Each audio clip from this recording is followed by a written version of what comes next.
something about music. It's like a higher form of communication that goes right to our heart. This bypasses all kinds of concepts and analysis and intellectual maneuverings. It just goes straight in, and we feel lifted by it. And that's kind of going to be a theme. The music today, and then we'll have it throughout the day. Then we'll have a very music-inspired movie tonight. I always love the soundtracks of movies. I've always just felt like music is the soundtrack of our experience on earth. We need that to stay lifted, to stay high through it all, to get carried through. And tonight's movie will be strong in the music theme, but also very strong in the collaboration theme. That Jesus teaches us in A Course in Miracles, miracles are a collaborative venture. That's an interesting couple words to put with miracles, a collaborative venture. And we start to realize, he also teaches us, the solitary journey to God fails, because it is a collaborative venture. It is a sense of joining and connecting. And it seems like with events like this, we've come from all over to come together for this beautiful event. But deep inside we know we're just going deeper into our heart, and we're going deeper into an experience of our mind, that we're joined together in mind. There's a friend of mine, Resta, who received about 270 songs from the angels, and one of the songs was called Family. And the end of the chorus is, family, family, holy and whole are my family. And kindness and love are the feelings that bind the family that lives in the mind. We're starting to realize that our union is in our mind. We share the same mind. We share it with God, we share it with each other, and what we perceive as our earthly conditions, our earthly life, is so different than the kingdom of heaven. Even what Jesus calls the real world, or the happy dream, he says it's not like the world you see at all. There are no stores to buy endless things you don't even need and don't even want. I mean, he starts to make a parody. He does this all through the Course. In Lesson 76, he says, you really believe you would starve unless you had piles of green paper strips and metal disc. He pokes fun at money, he pokes fun at our shopping, he pokes fun at the things that we want, and he pokes fun at our jobs and occupations. He says doing things that you don't even want to do, to get things that you don't really want, and then to continue doing the same pattern over and over again. And that's what seems to be the monotony of the world. And usually human beings from time to time just take a pause when they're brushing their hair or brushing their teeth to go, really? Really? Another day of this? Really? Did I sign up for this? Really? Because we long for a sense of connection, we long for a sense of relaxation, a sense of ease, a sense of flow, a sense of harmony. And Jesus is telling us, you long for these things because it's your natural condition. That's how you were created. That's how you are in the state of mind that you were created in. And then this belief in lack or scarcity, this invention of duality. And along with the invention of duality is comparison. Comparison is just like this nagging thing that's in the split mind, that it's like they call it in the East, the monkey mind. It's just chattering and chattering and comparing and comparing and comparing. And every comparison is a judgment. So it's just judging, judging, judging. It's like a ticker tape, like a Wall Street ticker tape, just going, chatter, chatter, chatter, chatter. And to pull away from that, we do need collaboration. We do need something to focus on together. We want to come together. We don't want to come together with the pressure of productivity. We don't want to come together with the pressure of trying to forge a desired outcome. It's more like a group of band members that come together and decide before they even practice, they just want to, let's just have a jam session. Everybody just plays what they feel, and then we'll kind of riff off each other, and we'll just feel our way into the jam session, and then feel what a good vibe that is. When it starts to just come through us naturally, without any sense of trying to personally direct or control it. And that's really our prayer in collaboration, is to not have a feeling like there's leaders or followers or anyone in charge, but it's just like we're tuning into that vibration and that harmony that is very, very natural. Tonight's movie will be a very strong dose of that feeling, where you get you're going to see world famous musicians coming together, living together, living close by, stopping off at each other's houses, getting inspired by one another, bouncing off ideas from one another, riffing back and forth, and then letting the music come through them in a way that everyone is blessed.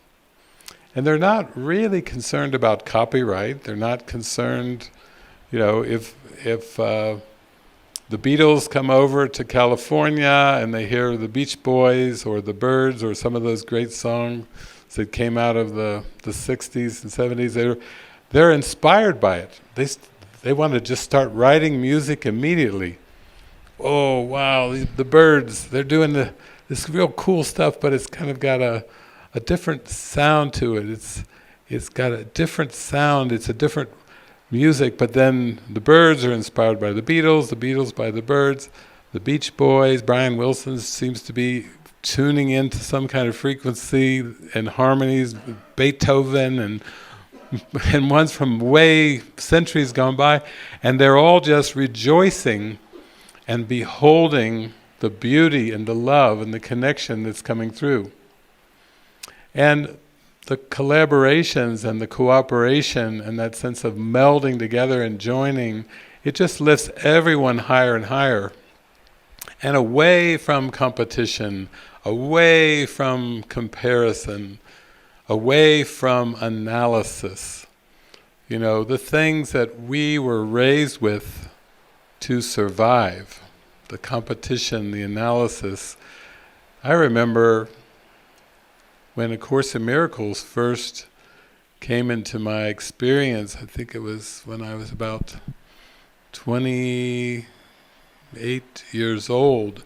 And 28 in the Parable of David was a time where you're supposed to be, establishing your vocation for your lifetime and carving out your niche and putting all your skills together and building your image and getting prepared for the future. And then when I started praying and reading the Course, I thought, I sensed right away that the goal of the Course was in completely opposite direction from everything else I had been doing. And Jesus says that in the Course. You may have noticed that the goal of this Course is completely different from any goal that you've ever held. Because all of our goals were future-oriented, and this seems to be a goal of present peace. In fact, it even seems strange when we hear the goal of present peace, that's not a goal. It can't even be a goal.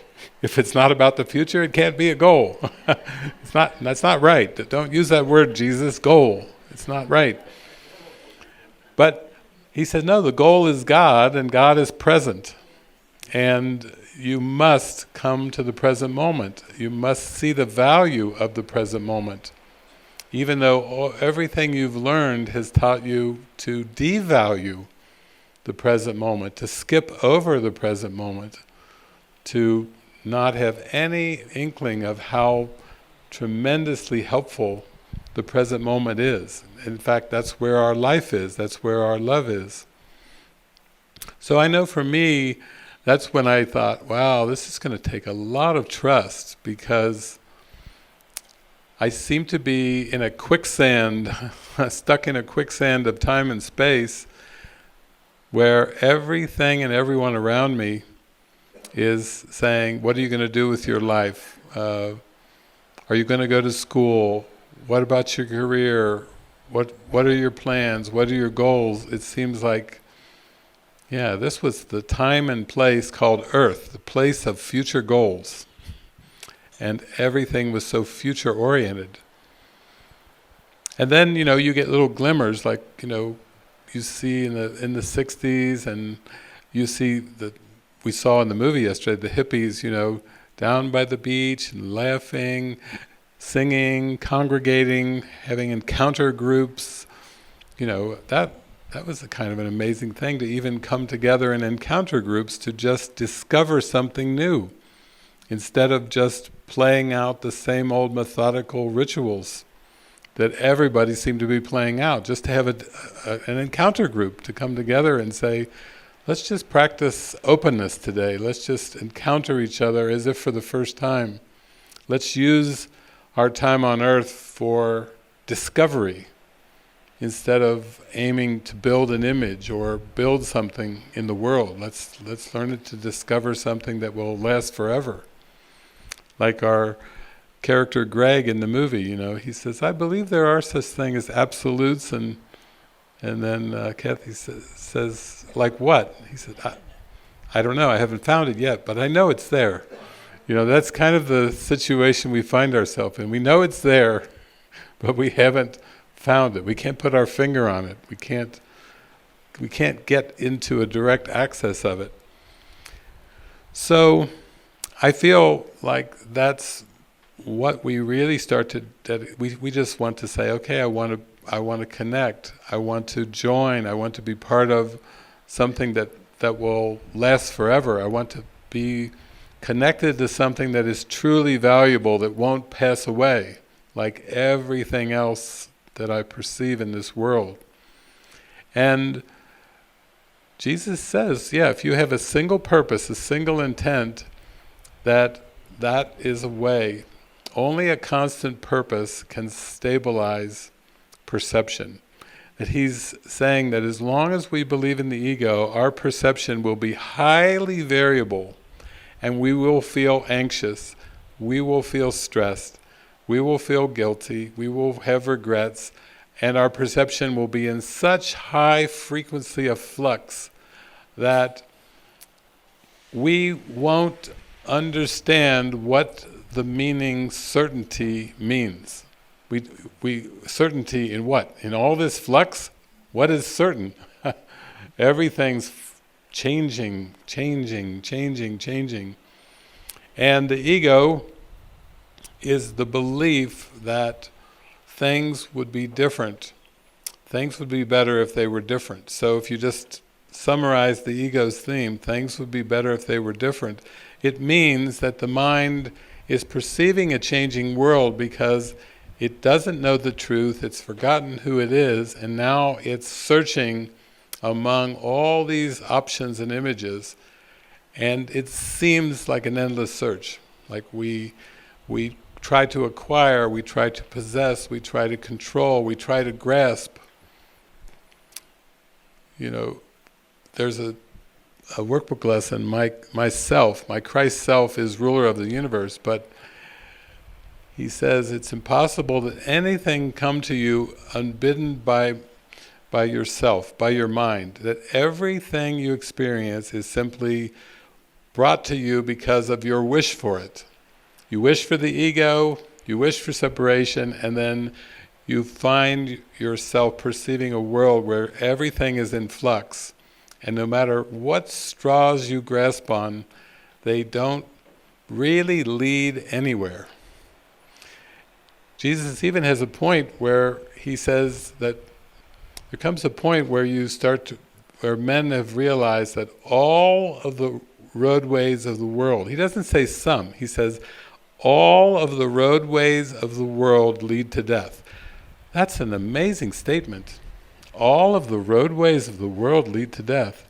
And then he says, men have died upon seeing this. Yeah, I would imagine that's more than despair, that's ultimate despair. All of the roadways of the world lead to death. And he said, and yet, if they'd just gone one more step beyond that point of desperation, of intense desperation, if they'd gone one more step beyond it, they would have been lifted to heights of happiness. One step beyond all of the roadways of the world lead to death is heights of happiness. It's escape from the world. And it seems to be so mystical. I mean, that's why people talk about mystical experiences as being very rare. And even throughout history, there's so many stories and chapters and wars and triumphs and kings and queens and rulers and peasants and disease and all kinds of stories of those things. And then we have these little sparkling little sparkles of light, which we call mysticism and mystics. And they seem to be, either they've discovered or they're onto it. Something that's absolute, something that's beyond this world. And that's what we want. We want something that will last forever, not something that's passing, that's temporary. We want something that is sure, that is there, that is absolute. So for me, when I got into the Course, I started to see that Jesus was saying, well, the most direct way to the absolute is, in this world, is guidance. Is that you have an intuitive voice, you have an inner guide, and it's very much like when Neo meets Morpheus in the Matrix movie. And Morpheus says to Neo, I can guide you. It's over the phone, actually, the first meeting of the phone ringing when he's in his office with all the cubicles. I can guide you, but you must do exactly as I say. And this works out a bit until he gets to the ledge, and Morpheus says over the phone, you can use the scaffolding to get to the roof. I leave it to you. And then we see Neo going, no way, what did I do? I didn't do anything to deserve this. He's actually called for an answer, and he's made contact with the voice, but actually that's when the phone flies out of his hand, and he says, I can't do this. And he lets the agents come and take him away. And that's very much a metaphor for the spiritual journey, that all of us are in touch with, there must be this intuitive guide within us that can guide us beyond the matrix. It can take us beyond this matrix of complexity, this matrix of duality. And so that's the adventure. And to me, that's what it means by miracles are a collaborative adventure. He does talk a little bit about revelation, but he says it's literally beyond description, and it's just basically communication from your creator to you. It's the creator to your mind. But he says miracles, on the other hand, are interpersonal. Isn't that great, that there's something that's interpersonal? While we believe in this dream of persons, we need something that can reach us, because if it's over our head, if it's beyond what we can relate to, it's not going to help us at all. You know, it's almost like a giant hand coming down, but it's too high, you can't reach it. Okay, thank you for the help, but it's like, wait, could you come down, lower it down a little bit? And so Jesus is like, yeah, your world is fake, and that's okay, we're good with fake, and we've got miracles for you, and we've got lots of them.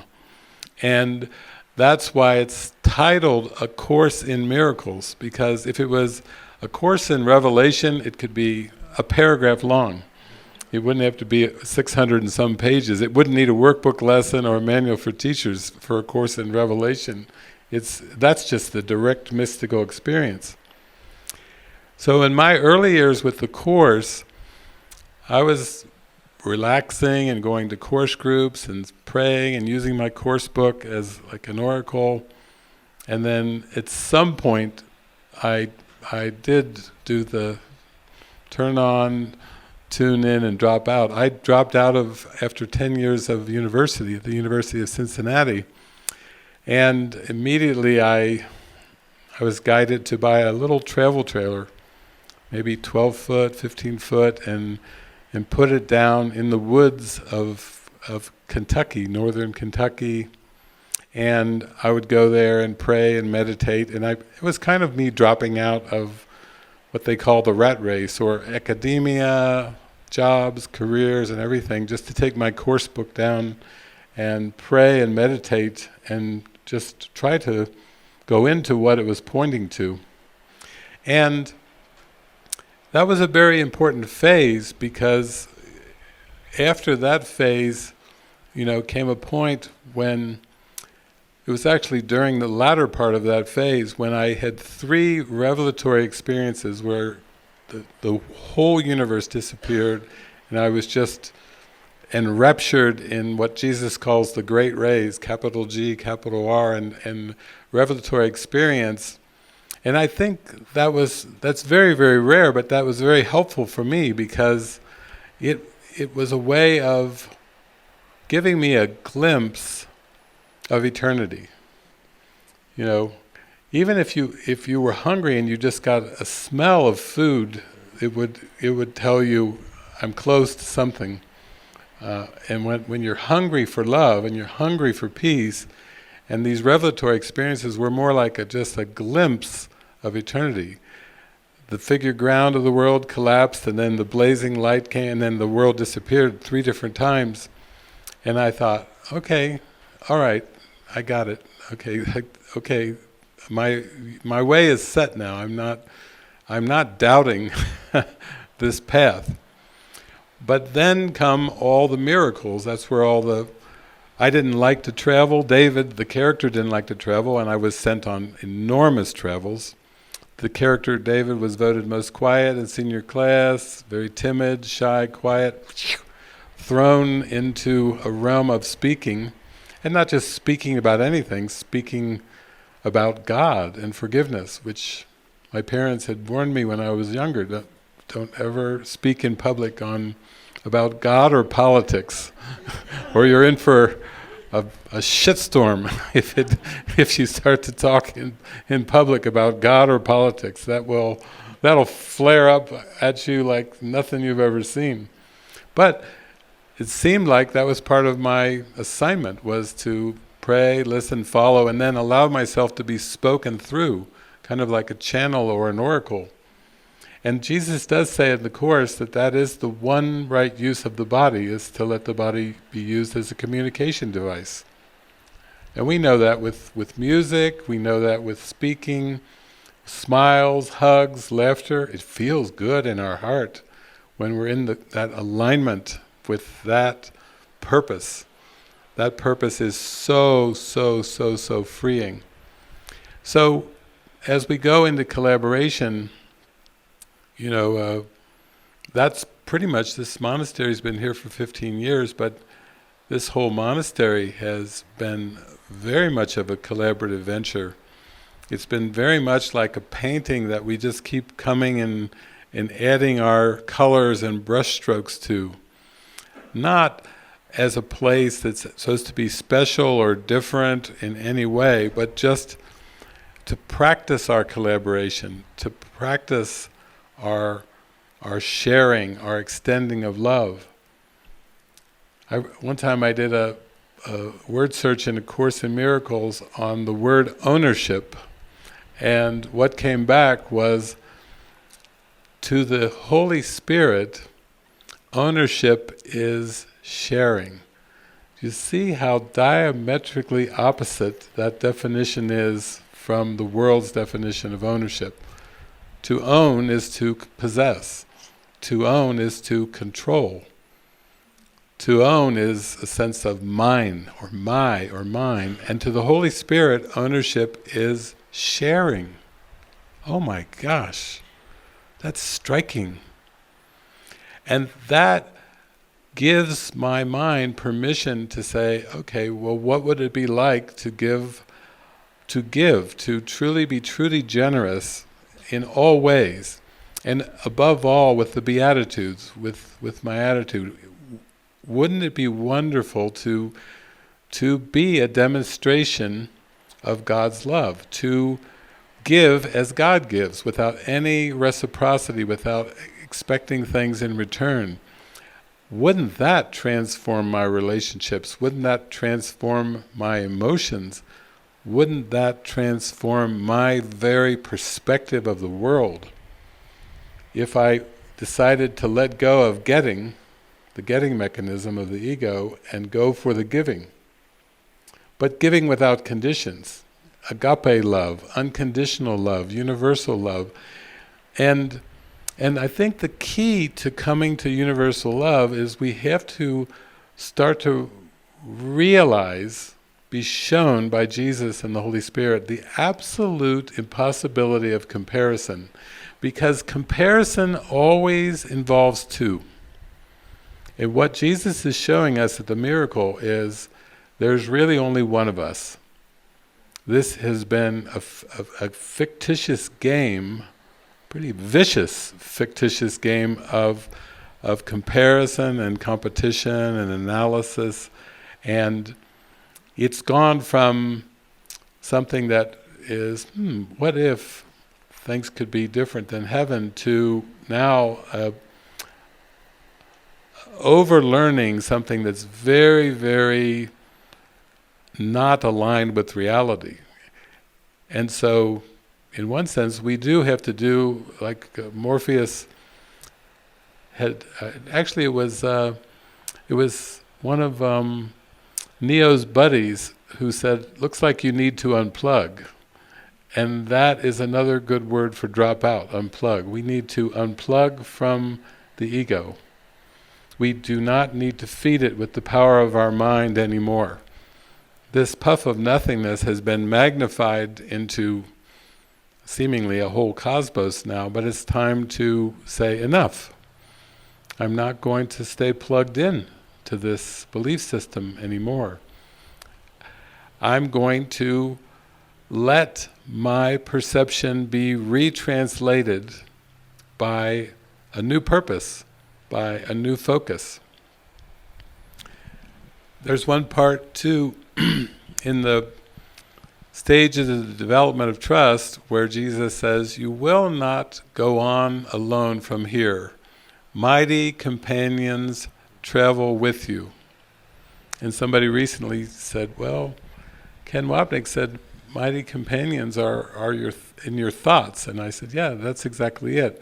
As we begin to turn to this new purpose, our thoughts start to become purified by the Holy Spirit. We start to let go of those egoic thoughts, those grievances, those judgments, those attack thoughts.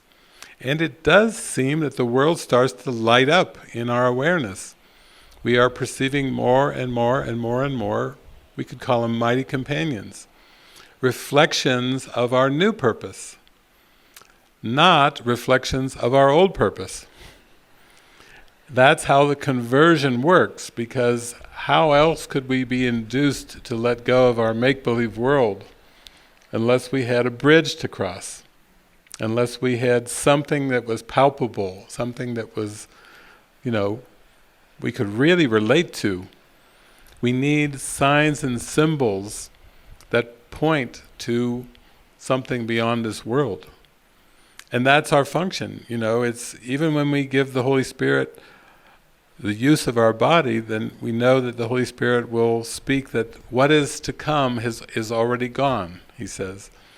Meaning, this future thing that we were so uncertain about is actually part of the past, that we've just categorized it as the future, but it's just future stories. Past stories and future stories, and Jesus says stories are stories, and they're all past. You are literally projecting thoughts that you wish would happen in the future, and you're just literally making a future. And you're stressing yourself out with a lot of worries and concerns about this future, but it's because you're holding off to the past thoughts. And the ego's throwing a trick of the future as if it has not happened yet.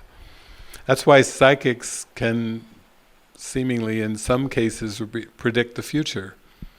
Nostradamus is one of them. I saw something a couple days ago on the news, and it said it was a very famous blind Bulgarian psychic. Anybody heard of her? She was very famous. She's passed away now, but she said the beginning of the end of the world will begin in 2025. That's next year. He said the beginning of the end, is it like a nuclear holocaust? No, it's just the beginning of the end. And then the world will end in 5089. I said, that's kind of a pessimistic prediction of the future.